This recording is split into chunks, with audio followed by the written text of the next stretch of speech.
a good moed. There's a mashal that's brought in Chassidus, a mashal of a king. And the king became enamored of the movements of a farmer.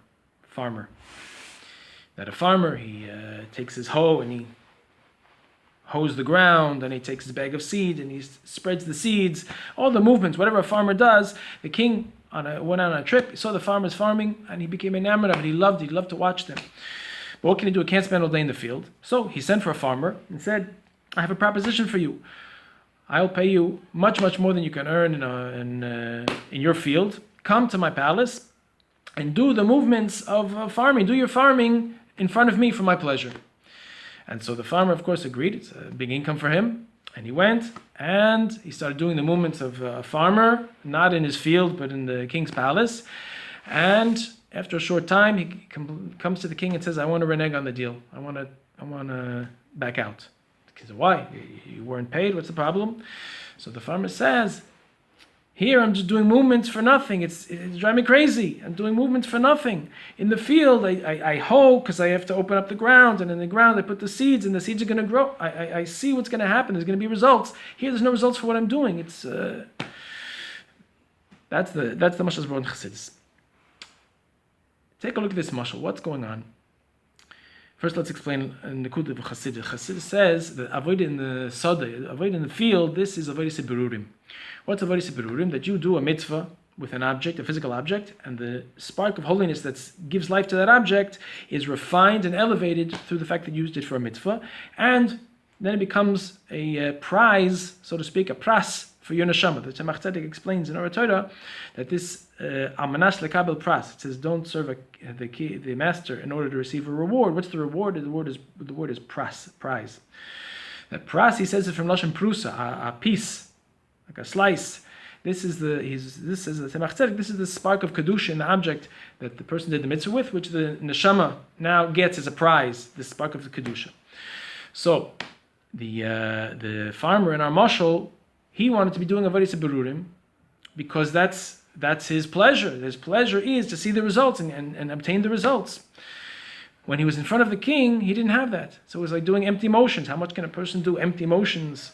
Nothing going on. But take a look at deeper a little bit. If he would be properly connected to the king, and the king's pleasure would be his pleasure, so then there would be nothing better than to do these movements in front of the king. Because that's the greatest satisfaction, when you're doing what the king is pleased with.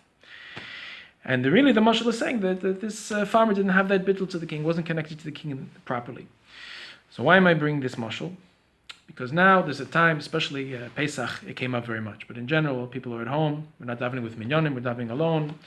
And Pesach, people were alone. And someone who's used to a big table and family and friends and guests, and suddenly they could be very well sitting all alone. You and the Haggadah. Truthfully, a Yid is never alone, but you and the Haggadah. So what happens if your idea of Pesach is all the guests in the family and the back and forth? But that's all very nice and it's all kedusha also, but that's not the essence. The essence is Hashem wants us to tell over the story of Pesach, Magid, and all the mitzvahs in Pesach. So what does the Rambam say? The Rambam says, even a Talmid Chacham, he knows the whole story. He knows more than the whole story, what's in the Haggadah. He knows all the Meforshim and all the secrets of Seidos of the Torah. He sits alone on Orli Tesvav, Pesach night. He tells the whole story of Yetzias Mitzrayim, because it's a mitzvah to do so. And if our pleasure is coming from the fact that this is what Hashem wants, you know what that's called? Mitzvah Tzornecha. Every Shabbos and davening we say we want to be able to do Mitzvah Tzornecha.